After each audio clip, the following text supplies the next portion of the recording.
Olá pessoal, nessa aula a gente vai falar sobre subespaços e independência linear, que são dois conceitos novos que a gente vai introduzir, mas antes de falar disso, a gente vai relembrar algumas coisas que nós já vimos nas outras aulas, que é uma, o conceito de combinação linear, sobre equações de retas e equações de planos. Bem, nós vimos que uma combinação linear, quando a gente está falando especialmente de vetores, ela é um conjunto de combinações que eu posso fazer com esses vetores. Então, vamos imaginar que eu tenha, por exemplo, um vetor v que ele seja o vetor 1, 2, 4 e que eu tenha o vetor w que ele seja o vetor 2, 1, 3.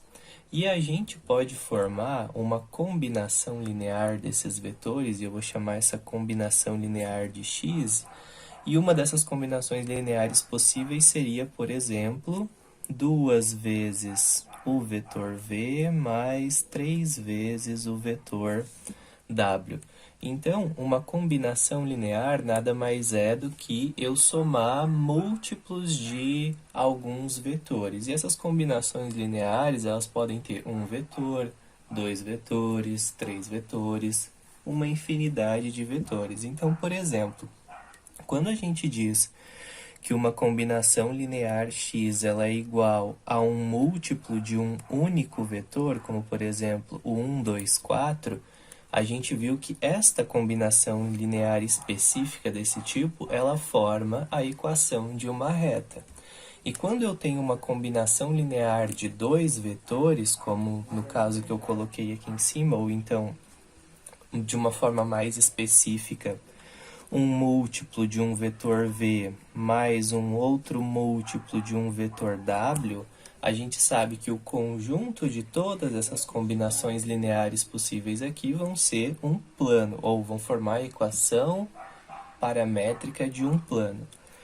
Lembra que essa equação aqui eu posso escrever como sendo também xyz, né? Igual a t que multiplica 1, 2, 4 nesse caso, mais um t1 que multiplica 2, 1, 3. Então, isso aqui e esse x aqui eu também posso representar como sendo xyz. Portanto, nesse caso aqui, todas as combinações lineares que eu tenho para isso aqui vão formar todos os pontos desta reta, que tem essa equação paramétrica. E quando eu substituir esse t e esse t1 por alguns valores, eu vou ter todas as combinações lineares, ou melhor, todos os pontos que formam esse plano aqui. E esses múltiplos que a gente está fazendo desses vetores são o que a gente chama de combinação linear. Eu vou mostrar para vocês no GeoGebra, novamente, só para a gente lembrar como que essas retas e como esses planos são formados. Bom, aqui eu tenho o vetor 1, 2, 4 que nós tínhamos anteriormente. Eu desenhei este vetor aqui. E aqui eu estou dizendo que os pontos P que eu tenho, eles vão ser uma combinação linear de um valor t multiplicado por esse vetor u, que é o 1, 2, 4. E então, à medida que agora esse t vale zero, à medida que esse t vai recebendo valores, eu vou obtendo diferentes pontos nessa reta. Então, se os pontos são lá para cima, são positivos, os valores vão estar para cima. Se os pontos forem negativos, os valores vão estar para baixo. E à medida que eu vou inserindo mais t's, eu vou ter, então, todos os pontos que pertencem a essa reta, ou então todos os vetores que estão contidos nessa reta. Portanto, cada um desses pontos aqui representa um múltiplo desse vetor u. Da mesma forma, ou melhor, de uma forma diferente, se a gente tiver combinações lineares de dois vetores, agora do vetor u e do vetor w, que é esse vetor que eu coloquei aqui, então tenho esses dois vetores aqui. E se eu fizer combinações lineares desses dois vetores, a gente vai obter um plano. E como que a gente vai obter o plano? Observem aqui. Eu tenho um parâmetro t e um parâmetro t1, e eu disse que esse ponto Q ele é formado pelos múltiplos do vetor u e dos múltiplos do vetor w. Então, vou criar esse ponto Q e vou mexer nesse ponto, nesse vetor t1. E aí a gente vai ver que quando eu estou mexendo nesse ponto T1, eu estou tendo somente uma reta com a mesma direção do vetor W. Mas se eu animar esse valor e eu começar a fazer todos os cálculos, eu vou ter vários pontos sendo calculados aqui. E todos esses pontos, eles... Opa, eu vou apagar o vetor P aqui. E vou começar isso aqui de novo. Então, olha só. Agora sim, eu estou tendo os múltiplos do vetor Q somente, que estão aparecendo nessa cor escura. E são esses pontos que estão sendo dados aqui. Eu vou aumentar um pouquinho a velocidade disso, porque a gente vai ver que todos esses pontos, eles vão formar um plano. Como eu estou indo muito rápido, eu estou formando poucos pontos. Mas, de uma forma geral, a gente pode perceber que o que está sendo formado aqui é um plano que passa pela origem. E o que eu tenho aqui são todos os pontos que pertencem a esse plano. E à medida que eu deixar a minha animação indo ser feita, eu vou continuar formando esse plano. Claro que esse plano aqui é um plano infinito, né? Mas eu só coloquei os valores de t indo de -5 até 5 para que a gente possa visualizar. E percebam também que esse plano é um plano que está passando aqui pela origem.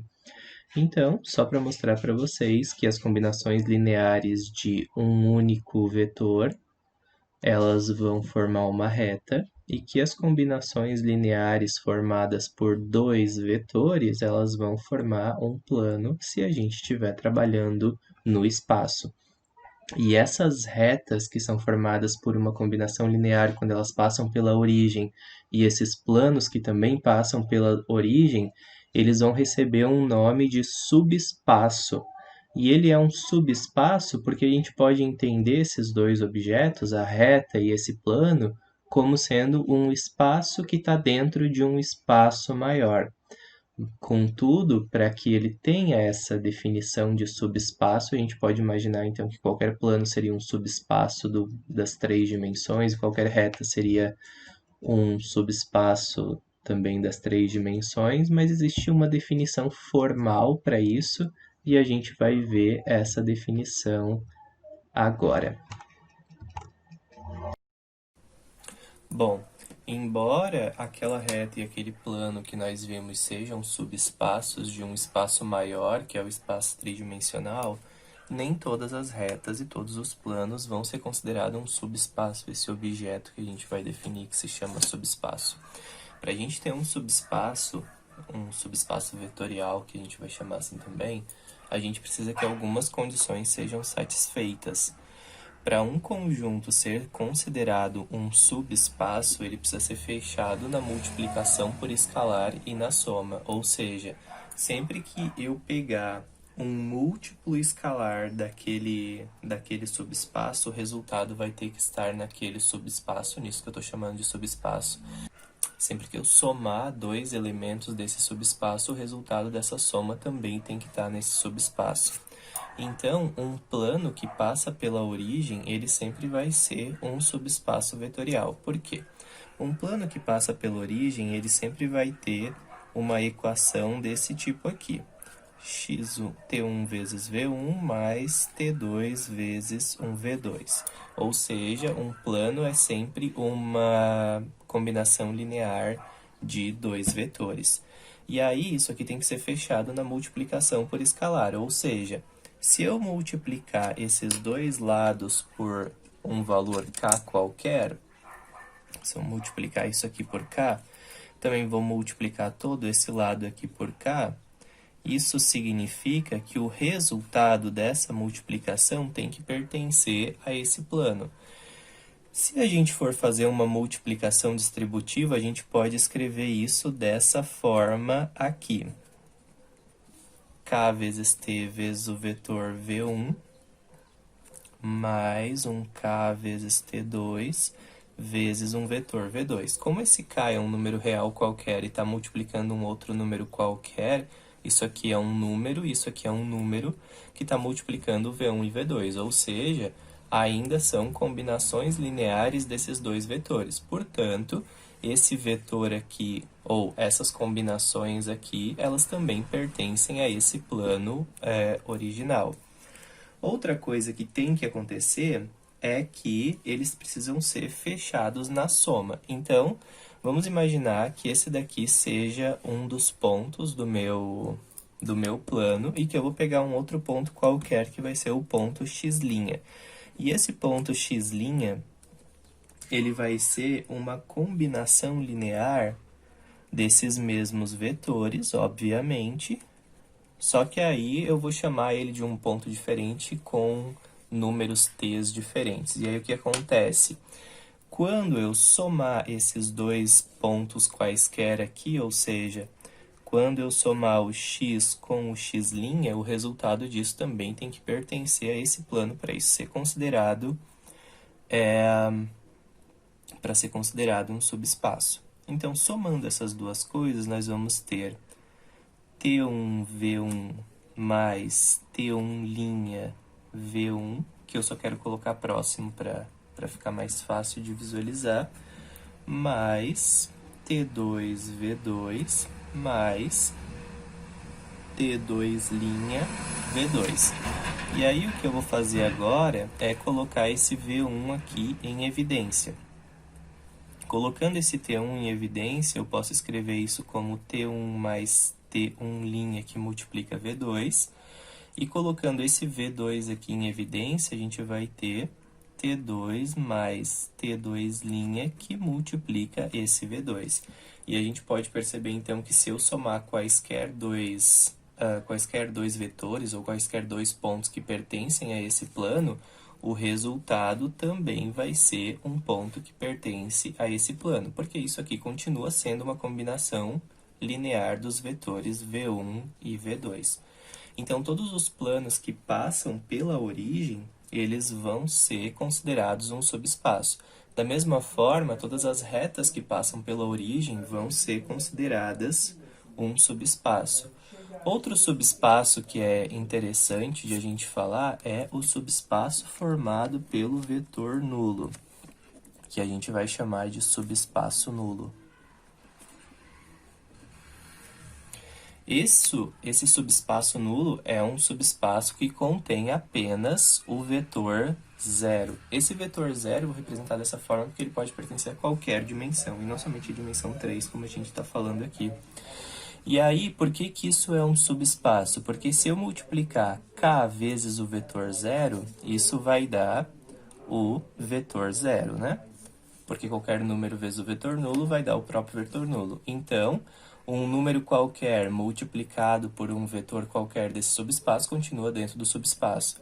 E aí, se eu somar um vetor 0 com outro vetor 0, porque só vetores 0 pertencem a esse subespaço, o resultado também vai ser 0, que pertence a esse subespaço. Portanto, esse um espaço que contém apenas o vetor nulo também vai ser considerado um subespaço.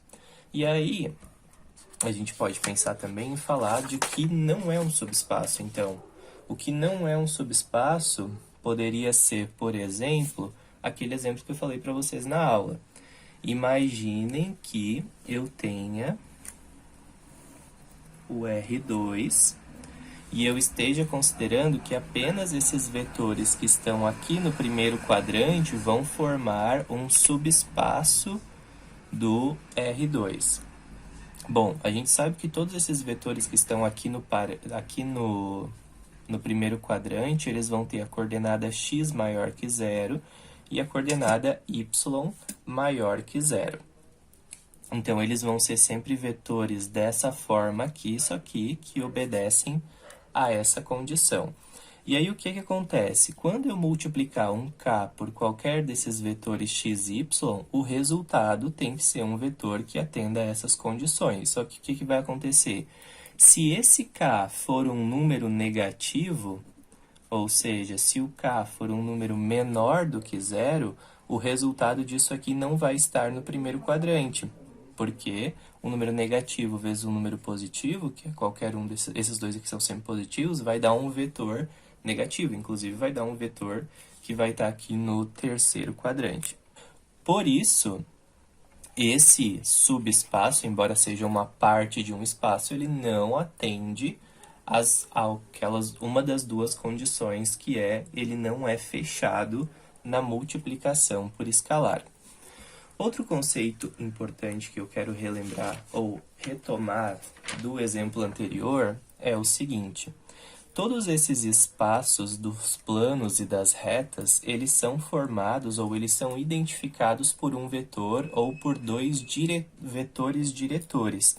E esses vetores diretores que formam essas retas e esses planos, eles vão ser chamados de espaços geradores, ou eles vão ser chamados de vetores geradores de um espaço, ou então a gente vai dizer que esses vetores geram esse espaço. Então, para gerar essa reta aqui, a gente pode identificar essa reta como o espaço gerado pelo vetor 1, 2, 4. E a gente pode identificar esse plano aqui como o espaço gerado pelos vetores 1, 2, 4 e pelo vetor 2, 1, 3. Bem, por que é que a gente está falando nisso nesse momento? Porque a partir de agora, a gente não vai mais trabalhar só com retas e planos. Então, a gente consegue identificar que o espaço que vai ser gerado por todas as combinações lineares desse vetor vai ser uma reta, e que o espaço que é gerado por todas as combinações lineares desses dois vetores vai ser um plano. Só que, no entanto, a gente vai ter espaços agora com dimensões muito maiores. A gente vai trabalhar com combinações lineares que vão ser desse tipo aqui: T1 vezes um vetor V1, mais T2 vezes um vetor V2, mais T3 vezes um vetor V3, mais um Tn vezes um vetor Vn, porque a gente vai trabalhar com qualquer dimensão. Então, esses espaços que são gerados por essas combinações lineares aqui, eles não vão mais ter uma forma geométrica definida, mas eles vão continuar sendo chamados de subespaços vetoriais. Mas antes de a gente falar de subespaços vetoriais de uma ordem qualquer, a gente pode falar daqueles subespaços que são subespaços do R2. O R2 é aquele plano, né? Ou são todas as combinações lineares que eu posso formar com os vetores que têm duas coordenadas. Todos os subespaços que eu posso formar no plano são o próprio R2, ou seja, o R2 eu posso considerar como sendo um subespaço. Por quê? Porque sempre que eu somar dois vetores do R2, o resultado vai estar no R2. Se eu multiplicar qualquer vetor do R2 por um escalar, o resultado vai estar no R2. Então, o R2 é um subespaço. Outro subespaço que eu posso ter no R2 são as retas que passam pela origem. As retas que passam pela origem sempre vão ser um subespaço, porque se eu pegar quaisquer dois vetores que compõem essa reta e somar, eles vão continuar nessa reta. Então, só para a gente fazer mais um exemplo disso, imaginem que eu tenho uma reta que ela é dada por essa equação aqui, x igual a um múltiplo do vetor v. Aí, se eu pegar essa equação aqui e multiplicar por um k qualquer, o resultado disso vai ser k vezes t vezes v. E aí, se a gente perceber desse lado aqui, k vezes t, a gente continua tendo um múltiplo do vetor v, ou seja, continua pertencendo a essa reta. E se eu pegar um x' qualquer que também pertença a essa reta, e eu somar dois pontos quaisquer, que pode ser, ou dois vetores quaisquer, o x com o x', a gente vai ter t vezes v mais t1 vezes v. Colocando esse v em evidência, a gente vai ter que isso vai multiplicar t mais t1, e isso continua sendo um múltiplo do vetor v, portanto, essa reta que passa pela origem, ela também é um subespaço, considerado um subespaço segundo aquela definição que foi vista. E aí eu deixo como tarefa para vocês pensarem por que todas as retas não são subespaços, só as retas que passam pela origem são subespaços. Então, uma reta que não passa pela origem não é considerada um subespaço, e eu quero que vocês pensem no porquê disso. E o outro subespaço, que é um subespaço do R2, é o subespaço nulo. O subespaço nulo do R2 é aquele subespaço que é formado pelo vetor 0, 0, que como eu já mostrei para vocês, isso aqui, se eu multiplicar por um escalar, vai dar 0, 0, portanto está dentro desse subespaço, e se eu somar dois vetores desse subespaço, só vou ter 0, 0 somado com 0, 0, e o resultado vai continuar estando nesse subespaço. Agora, se eu falar da terceira dimensão, todos os subespaços que eu posso ter são a própria terceira dimensão. Eu posso ter os planos que passam pela origem, e eu já mostrei para vocês no exemplo anterior que isso aqui é um subespaço. As retas que passam pela origem também vão ser um subespaço do R3. E eu já mostrei a forma de demonstrar isso é exatamente igual a essa, porque aqui eu estou trabalhando numa dimensão qualquer, eu não disse qual que é a dimensão desse vetor V. E também o subespaço nulo. Nesse caso, o subespaço nulo do R3 é formado pelo vetor nulo, que é o 0, 0, 0. E aí, esses são os espaços das dimensões, os subespaços das dimensões que a gente consegue visualizar. Só que nem sempre os subespaços eles vão ser das dimensões do R2 e do R3. E algumas vezes a gente vai obter subespaços que têm uma dimensão maior quando a gente está resolvendo sistemas lineares. E uma das ideias que eu quis mostrar para vocês na aula foi aquela ideia da resolução daquele sistema linear. Bom, nós tínhamos esse sistema aqui, depois de fazer as operações com linhas, a gente encontrou como solução isso daqui. Ou seja, as soluções para esse sistema aqui são todas as combinações lineares que são formadas por esses três vetores. Então, eu também poderia dizer que a solução para esse sistema é o espaço gerado pelos vetores V1, V2 e V3, sendo que esse daqui é o V1, este daqui é o V2 e este daqui é o V3. Ou, de uma forma mais simples ainda, que o espaço solução desse sistema, ele é um subespaço do R6, né? Porque a gente tem dimensão 6 nesse sistema aqui. E esse subespaço, ele é formado por todas as combinações lineares que eu posso fazer com esses vetores aqui. Então, basicamente agora, sempre que a gente tiver combinações lineares de vários vetores, e não importa qual é o tamanho desses vetores, a gente pode chamar essas combinações lineares de um subespaço.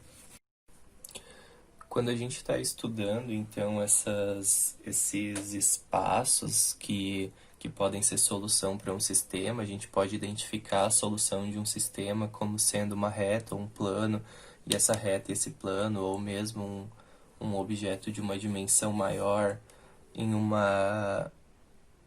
espaço qualquer, a gente pode querer algumas vezes identificar algumas características geométricas desses objetos. Então, imaginem que a gente sabe que a gente tem um plano, que ele sempre vai ser dado dessa forma, e imagine que eu tenho um plano do R3 que ele foi dado com essa equação aqui, ou que a gente quer determinar um plano com essa equação aqui. Eu gostaria de que vocês percebessem que esses dois vetores que geram esse plano, que eu chamei aqui de V1 e V2, esses vetores, eles são um é múltiplo do outro. Esse vetor aqui, ele é menos duas vezes esse vetor aqui. Então, eu poderia escrever esse vetor, ou esse plano aqui, da seguinte forma.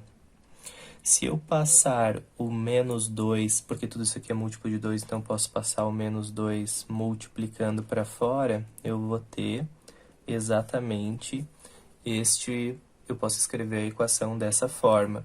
E aí, colocando esses dois, esse vetor 1, 2, 3 em evidência, a gente vai ter 1, 2, 3, que vai multiplicar T1 menos 2, T2, né? Isso aqui, esse T1 e T2 são números reais, então, quando eu estou somando esses dois números, eu vou ter um único número real multiplicado por um único vetor. E aí, isso aqui que eu poderia imaginar que é um plano, na verdade não é um plano, porque esses dois vetores são múltiplos, então eu estou somando dois vetores em uma mesma reta, porque eu posso colocar esse vetor aqui em evidência, não é isso?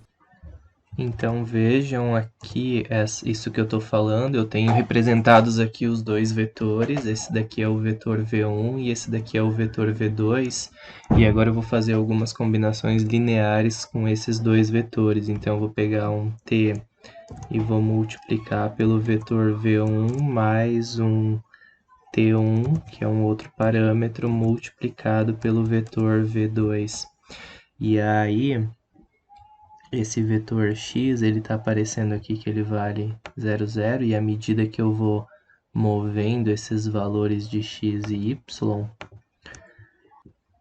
e aí se eu animar ou se eu alterar os valores desse t1 e t2 como eu fiz anteriormente, o resultado disso sempre vai estar numa reta, porque na verdade esses dois vetores aqui são múltiplos um do outro, então é como se eu tivesse somente múltiplos desse único vetor aqui. Então o que a gente tem nesse caso é uma reta e não um plano.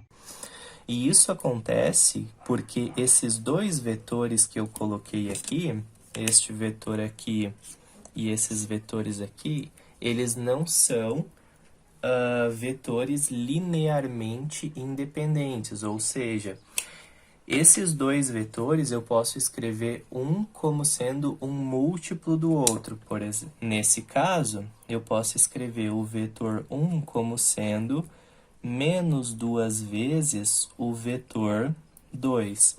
E quando eu posso escrever dois vetores, ou quando eu posso escrever um vetor como uma combinação linear de outro vetor ou de outros vetores, a gente diz que esses vetores eles são linearmente dependentes, porque eu posso escrever um como uma combinação linear do outro.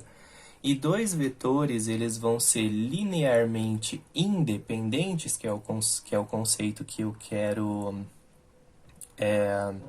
apresentar para vocês, quando eu não puder escrever um vetor como uma combinação linear de outros dois vetores. Então, se eu estiver falando em um conjunto de dois vetores, eles vão ser linearmente independentes, que nós vamos chamar de LI, se e somente se um múltiplo do vetor V1 mais um outro múltiplo do vetor V2 for exatamente igual ao vetor nulo.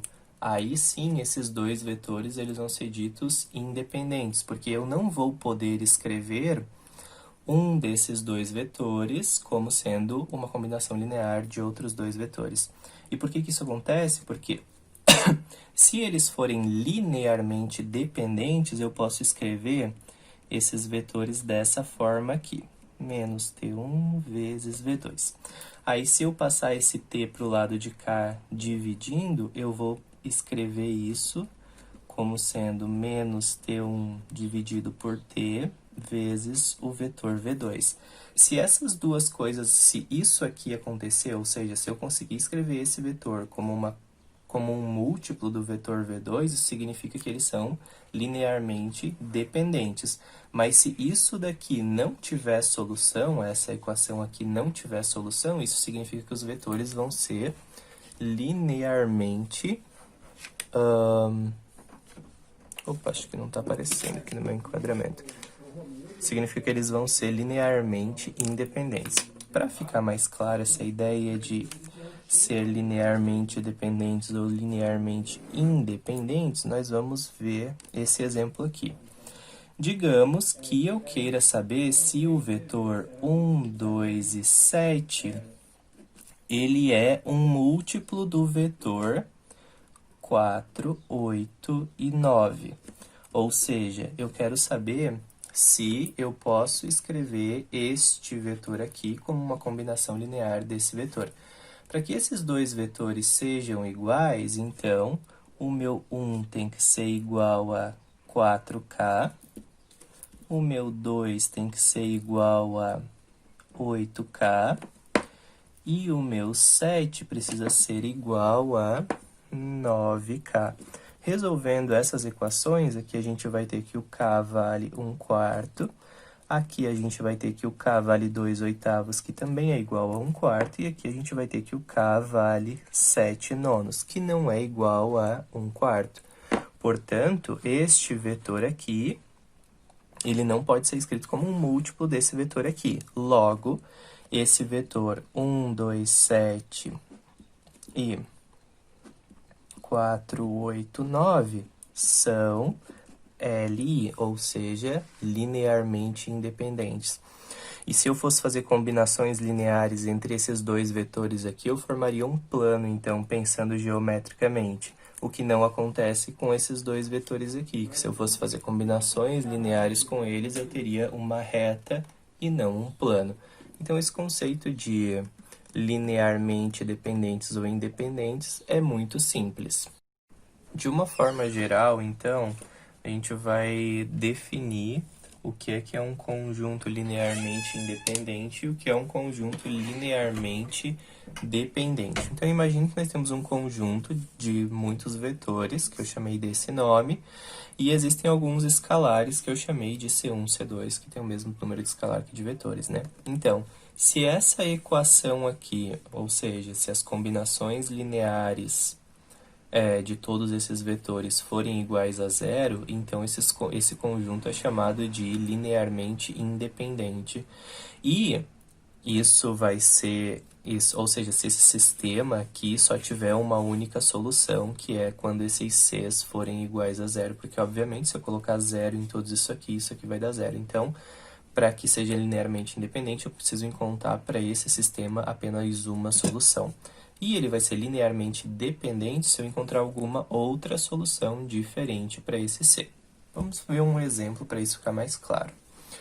Imagine que eu tenho 3 vetores aqui e eu quero verificar se esses 3 vetores eles são linearmente independentes. Então, seguindo o que nós temos lá em cima, eu vou ter que um C1 vezes o vetor 1, 2, 1 mais um C2 vezes o vetor 2, 5, 0 mais um C3 vezes o vetor 3, 3, 8, isso precisa ser igual ao vetor nulo, que para esse caso é 0, 0, 0.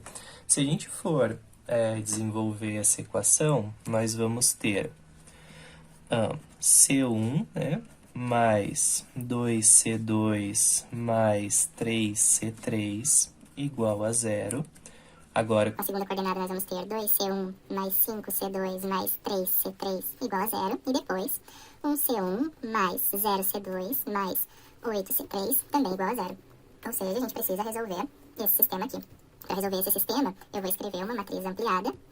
Nós vamos ter 1, 2, 3, 0, 2, 5, 3, 0, 1, 0, 8, 0. E aí, eu vou fazer as operações com linha, então menos 2 vezes a linha 1 mais a linha 2 e menos a linha 1 mais a linha 3, né? Continuar isso aqui. Portanto, nós teremos a primeira linha vai continuar igual. Depois, 2. Opa, aqui a gente vai fazer as operações, né? Então, menos 2 mais 2, 0. Menos 4 mais 5, 1. Aqui vai dar menos 6 mais 3, menos 3. E aqui vai dar 0. Depois, aqui vai dar 0. Aqui vai dar menos 2. Aqui vai dar 5. E aqui vai dar 0. E esse valor aqui já é 1, preciso zerar esse. Então, eu vou fazer duas vezes a linha 2 mais a linha 3. Para resolver isso, nós vamos ter 1, 2, 3 e 0. 0, 1, menos 3 e 0. Aqui vai dar 0, aqui vai dar 0. Menos 2 vezes 3 vai dar menos 6 mais 5. Isso vai dar menos 1 e aqui vai dar 0. Aí esse sistema está na forma de escada, eu posso voltar para as equações que eu tinha anteriormente. Voltando para as equações que eu tinha anteriormente, eu vou ter que menos 1 C3 é igual a 0. Portanto, o C3 é igual a 0. Da linha de cima eu vou ter que 1 C2 menos 3 C3 é igual a 0. Como o C3 é 0, o C2 vai ser 0. E depois, a gente tem que 1C1 mais 2C2 mais 3C3 também é igual a 0. Como isso é 0 e isso é 0, isso aqui também vai ser 0. E aí, o que eu encontrei? Que a solução para esse sistema é um C1, C2, C3 igual a 0, 0, 0. Portanto, esses vetores U, V e W, de acordo com a definição anterior, eles são linearmente independentes, porque eu não posso escrever um como combinação linear do outro.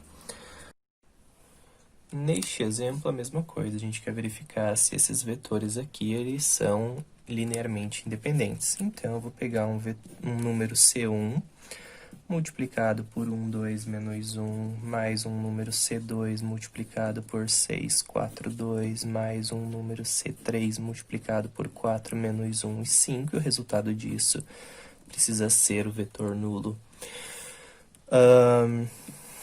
Fazendo as operações e transformando isso aqui num sistema, porque eu vou ter que resolver um sistema no fim das contas, a gente vai ter o seguinte: um C1 mais 6C2 mais 4C3 igual a 0. Depois, 2C1 mais 4C2 mais, ou melhor, menos 1C3 igual a 0. E depois, menos C1 mais 2C2 mais 5C3 também tem que ser igual a 0. Escrevendo isso aqui no formato matricial, nós teremos 1, 6, 4, 0, 2, 4, menos 1 e 0, menos 1, 2, 5 e 0.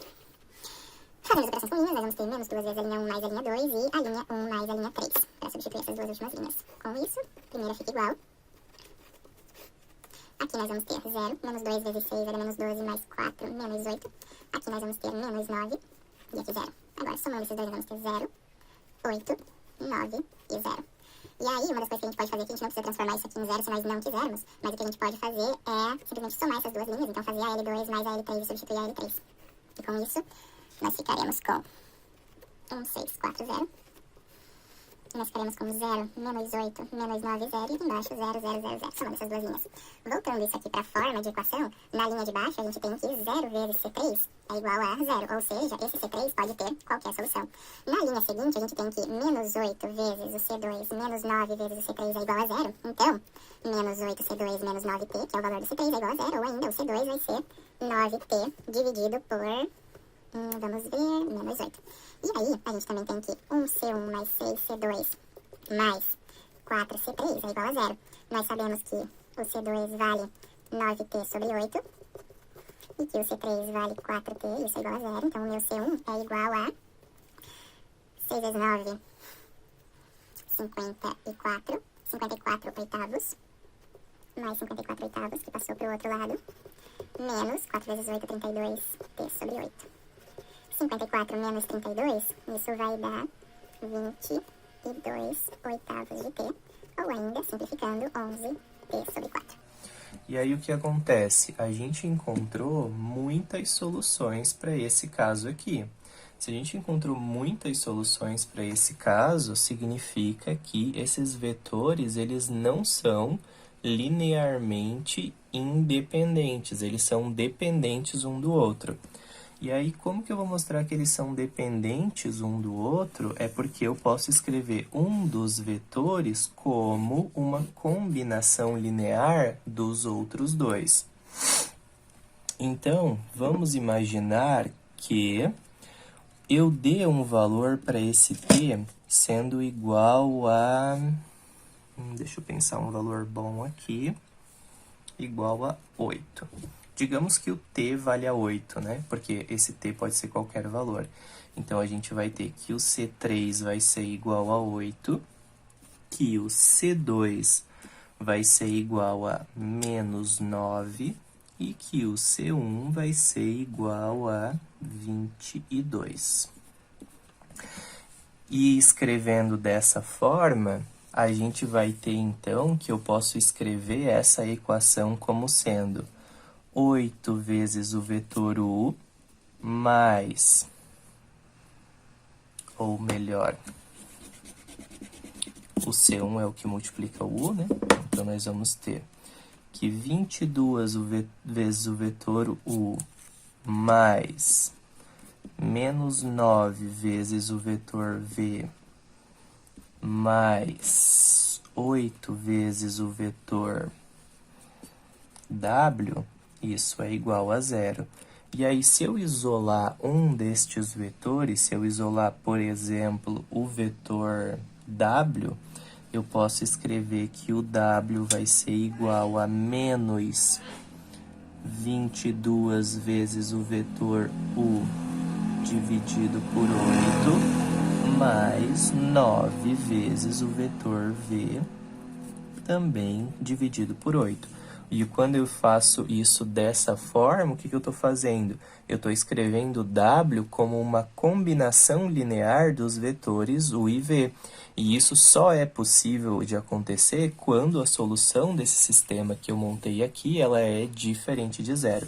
Por isso, com isso, na verdade, eu mostrei que esses vetores são linearmente dependentes, porque eu posso escrever um desses vetores como sendo combinações lineares de outros dois vetores.